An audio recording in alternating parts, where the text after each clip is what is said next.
idinaos sa Police Regional Office Bangsamoro Autonomous Region ang Strengthening Partnerships for Sustainable Development in the Special Geographic Area Coordinating Meeting na naglalayong palakasin ang pagtutulungan ng iba't ibang sektor para sa pagmatagalang kaunlaran at kapayapaan sa rehiyon. Magbabalita dyan si Patrolwoman Leonora Gawang. Bilang malakas na pagkakaisa, isang matagumpay na Strengthening Partnerships for Sustainable Development in the Special Geographic Area Coordinating Meeting ang isinagawa sa Multipurpose Center Camp Bijan sa Lipada, Cape Pendatun, Parang, Maguindanao del Norte nito lamang 13 ng Agosto taong kasalukuyan.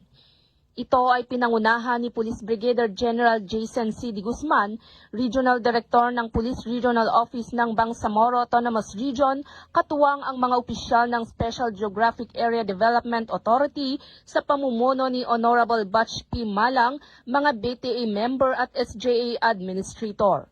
Tinalakay sa pagpupulong ang mga mahahalagang inisyatiba, suliranin at pagpapalawig ng magkakasunod na pagsusumikap upang isulong ang holistikong pagunlad at mapalaganap ang kapayapaan sa rehiyon. Ang kolaboratibong pagsisikap na ito ay nagpapakita ng matibay na pagkakataon ng PROBAR sa pagsuporta ng napapanatiling kaunlaran at pagbuti ng kalidad ng buhay para sa mga pamayanan, lalo na sa Special Geographic Area ng BARM.